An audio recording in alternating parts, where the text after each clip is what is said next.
Live from downtown Detroit, home of WDIV and Click on Detroit, Local 4 News at 6 starts now. And we start with live pictures from the site of a September high school football game, something many people didn't think would be happening here just a few weeks ago. He normally sticks to football in public, but Lions quarterback Matthew Stafford is opening up and sharing his views on social justice. Law enforcement officials call it sextortion. And today, survivors step forward to help parents keep the danger away from their kids and their smartphones.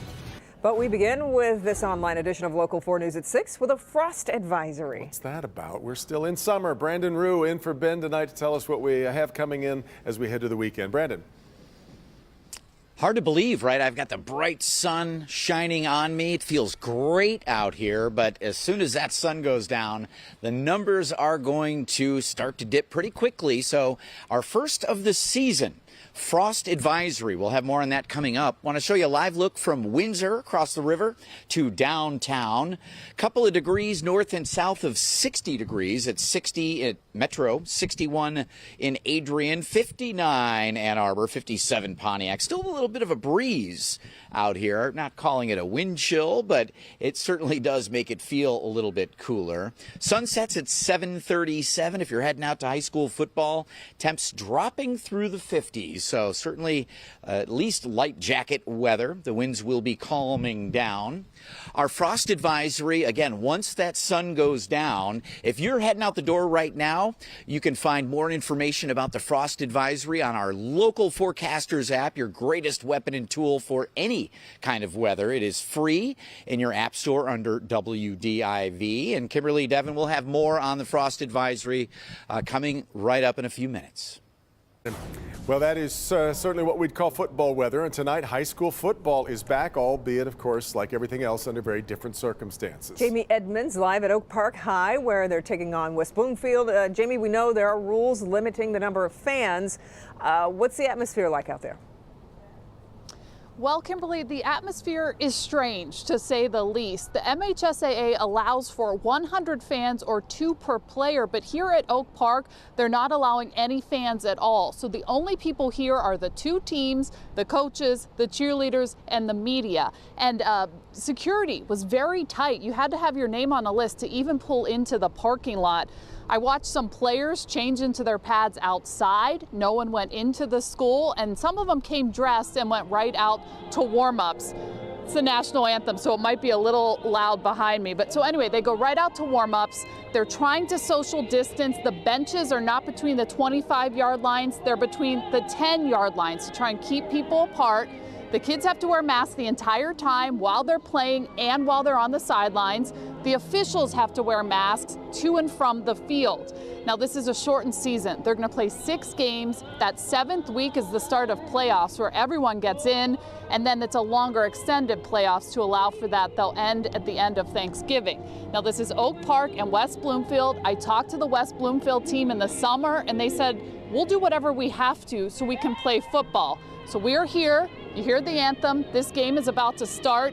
Coming up at 11, I'll talk about some challenges with officials and getting these guys to come out here and officiate these games. For now, we're live at Oak Park. Jamie Edmonds, Local 4. Yeah, yet another side of this. All right, Jamie, we will see you then. Well, it is rare to hear Matthew Stafford talk about anything other than football, but in a candid post on the Players Tribune, the Lions quarterback shared his feelings on racism, police brutality, and social injustice. Here's just a small sample of what he wrote in a post titled, "We Can't Just Stick to Football." Quote, police brutality, white privilege, racism, it's all real. It's time we stop pretending or defending or just closing our eyes to what's right in front of us. We have to listen, and we have to keep having these hard conversations. Stafford also talked about witnessing racism while working out with black teammates over the summer. You can read his full post here on our website, clickondetroit.com. 6 more people in Michigan have died of coronavirus, according to the state's newest report over the last 24 hours. That shows also daily case numbers holding rather steady. Today's number, 695, on the far right of this chart, showing the trends for this week, excluding Monday, which had combined data from last weekend. Today's number, the second highest of the past 4 days, but generally in line with what we've been seeing. There are new questions about reports of a 2-month-old that was said to have died of COVID-19. The little boy from the Upper Peninsula was born with a birth defect. His intestines were located outside his body. He tested positive for COVID-19 a few days before his death, and hospital staff reported the virus had contributed to his passing. However, the final autopsy report says COVID was not the immediate cause of death, but rather the birth defect was. We asked the state to clarify, and a spokesperson said they are unable to provide any additional details and were unable to confirm or deny even that this baby is the one referenced by Chief Medical Executive Dr. Janae Caldoun at the governor's last news conference on this, which was just Wednesday of this past week. Former Macomb County prosecutor Eric Smith faced a federal judge this afternoon. He was arraigned and pleaded guilty on an obstruction of justice charge. It's in connection to an ongoing investigation into an alleged corruption scheme. Smith will likely be sentenced to less than 2 years in prison on the federal charge. While he pleaded guilty in federal court, Smith is also facing a slew of charges from Attorney General Dana Nessel. Those include embezzlement and running a criminal enterprise. Sextortion, relatively new word, but one that parents are quickly learning.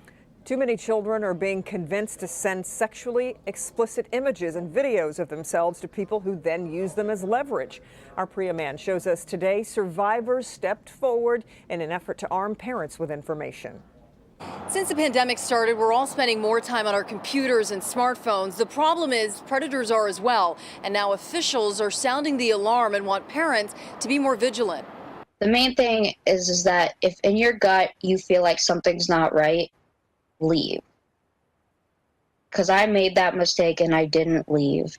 And that's how I got into this mess. Young survivors of sextortion bravely spoke about what they endured and overcame. So they basically just turned us against each other and our friends and family, and it made me push everybody away. The U.S. Attorney's Office held a webinar Friday with sextortion survivors, their parents, experts, and law enforcement officials. You know, a lot of the girls that we've seen who are victims have told us they're stronger together. They're stronger when they can talk about it, when they can finally talk about it with their friends or their families.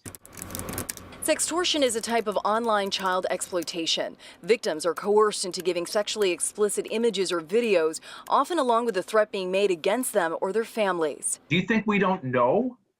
We don't know that you're out there? Of course we do. You know, you have access to technology, so does the FBI, and we're able to track you.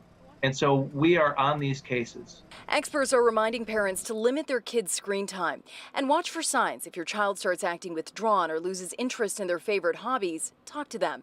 Blockers and filters are another way to prevent your child from harmful content and predators lurking online. When somebody abuses a child, it's never the child's fault.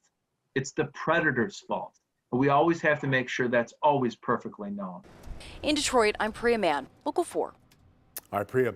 Rosh Hashanah starts this evening, marking the start of the Jewish New Year. We spoke with a local rabbi on how COVID-19 will change this year's observances. This will be the first year in 170 years when our people are not sitting inside their temple. And part of our prayers at our Jewish New Year is that all of us, as a full society, will find the way to come back from this, to continue to stay healthy and happy and build relationships, and that next year truly will be better than the past year. Temple Bethel plans to live stream all of its services online. Rosh Hashanah also starts the Jewish High Holy Days leading up to Yom Kippur. And if you and your family are celebrating the new year, best of wishes to you and yours. Indeed. Happy New Year. Well, we are hearing there may be some deals to be had at an annual auction happening this weekend. The Wayne County Department of Public Services equipment auction takes place tomorrow, 10 a.m. at the Greater Detroit Auto Auction on King Road, which is in Brownstown Township. Our Tim Pamplin has a sneak peek with what's going on the block. We got a $1,000 bid. We are at the Greater Detroit Auto Auction this afternoon. Mike Motis with the gavel. $1,200 bid. There we go. 12. Final bid. 1,200. Sold it right there. 1,210. Local 4. Show us what we got out there. All right, Mikey. We're starting off the bidding today with the M6000. Makes a great Christmas gift. Who wants a steamroller or two? Mike, what you got? We got lawnmowers here. These are brand new. From brand new lawnmowers to arc welders and air compressors, we'll throw in the coffee. $600 bid there. Would it go 600? Hey, cash is king. King is cash. Mikey's making it rain. What's better than one whisper chipper, two whisper chippers, three wood chippers, four wood chippers? Look at this one. See, we've got a brand new starter motor. They're crazy. Hey, we got an F350 here, a 1-ton truck here. Got the toolbox, water. We got asphalt. Tim, what you got? I got sunshine in my eyes and I'm feeling great. Let's go play cops and robbers, Mike. Lot number W6 here, 05 here. Get yourself a new whip for a riot. The Wayne County Auto Auction starts tomorrow. Brownstown Township. Got to click on Detroit.com for full details. Back to you in the studio. If you have as much fun as Tim did My today, goodness. you will have quite a time.